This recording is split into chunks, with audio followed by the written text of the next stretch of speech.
Who was Jesus? Let's talk about it. Hey, welcome to Studio Raphael.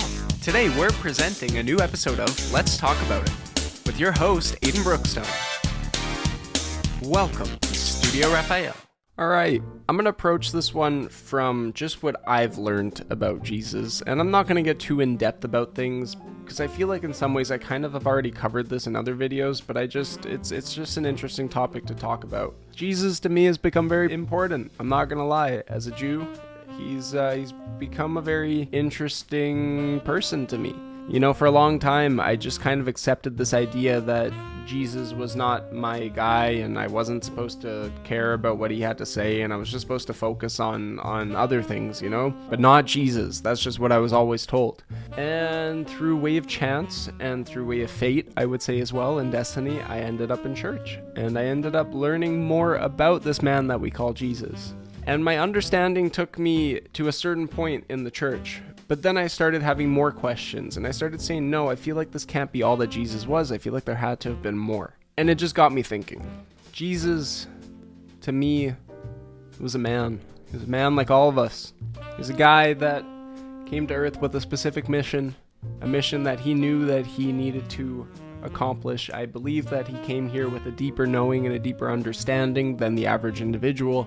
I do think there was just a wisdom to the man when he arrived from the time he was born until his crucifixion. Jesus is, to me, an incredible figure, and he is a man that just follows with faith. He just believes and loves God, and he has this deep inner knowing that, you know, he is one with the creation. I and my Father are one. This is an idea that is presented through the death consciousness as well as the Christ consciousness. You see, what I've come to understand is that the ego is the concept of the imagination.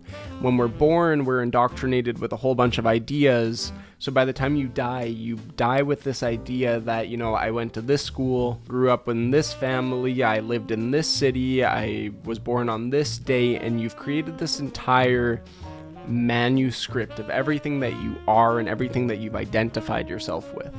This is all imaginary, because as soon as you die, those things are gone. As soon as those things are forgotten for long enough, those things just stop existing outside of that realm of time-space that, you know, that ego existed.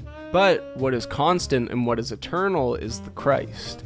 What is constant and eternal is the mind that flows with the river of life and becomes one with God. How do you do this? Well, you let go of the ego. You let go of the ego mind in order to step into a space of the Christ mind. What is Christ is love and truth, because what is love is real. I'd like to say that the two things that are most important are what is real and what is true, and what is real can only be love, because only love is real. You see, when you respond to a situation and you respond to it in anger, when you respond to it in anything that isn't love, you're creating ideas about a thing. Let's say I'm angry at somebody for doing something, and that person is also angry at me for doing something else. You see, there's me and that person that are angry at each other. I have my ideas for why I'm angry, and they have their ideas for why they're angry. But if we never talk to each other, that doesn't actually resolve anything. And not only that, but there has to be a higher perspective that actually holds the truth. Because what if I'm angry for something that never happened and so are they? Then we're both holding on to anger for things that never actually happened, and there's a truth in all of this that basically captures the entire experience. There is a truth that permeates around it that isn't what my ego believes, and it isn't what this person's ego believes, but it's just the loving truth that can bring us back together in that space of love. Because anger, we're creating the reasons to be angry at people. We're creating why I don't like that person. Why do I not like that person? Because of their body, because of their face, because of what they had to say. But if I don't express these things, if I hold on to these things, not only does it really not affect the person because they're over there, it's just not loving. It's not real. It's not true. The ego just creates ideas, but love just loves everything. Love is just unconditional, and it just sees everything as this blanket of just sheer potential and opportunity. And when you step into the Christ mind, you look at everybody in this space of potential and opportunity. You see everybody through the Christ, because all you see is love. All you see is what everybody is meant to be and who everybody is supposed to be, rather than just what they are in that physical manifestation due to whatever beliefs their ego has created about them. And eventually, when the ego dies, there's just this fear. Ego lives in fear. Ego lives in fear of death because the ego is scared to let go of everything that it's created for itself. The ego gets to the end of its path and it's about to die, and it's scared because what about my family? What about my friends? What about all my things? What about all these things? What about it? But the Christ knows that these things aren't permanent, and that what is really only permanent is that feeling of love, is that feeling of oneness, and that feeling of being it all and being with it all, and just constantly getting to rise higher on the personal path towards that space of just unconditional love for everything and everyone. So Jesus was a man that came forward to express that, in my mind.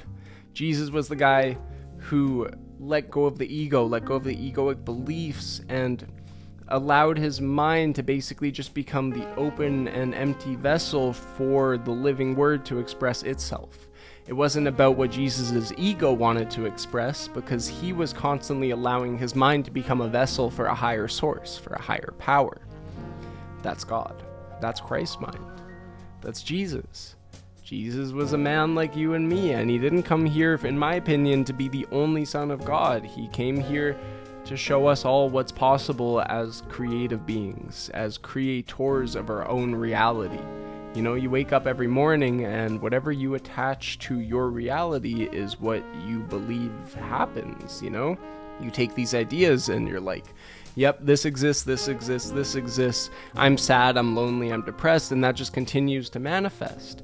But what happens when you wake up in the morning and you start to say, no, I'm happy, I'm loving, I'm caring, people love me, people appreciate me? While yes, you may have to let go of some old people and some old habits and some old things in general, you'll bring in a new life for yourself that is so much more loving, so much more caring, so much more free, open, and just full of curiosity. And I can only wish that for everyone. So, like, comment, subscribe, get engaged, get involved with the Studio Raphael community. My name is Aiden. I'm super excited to have you here. I'm just looking forward to everything that's to come next. Take care. Oh, also, do you have anything to share about Jesus or the Christ? Any things like that? Are these topics that are interesting to you? If you got other things, please do share. Thanks.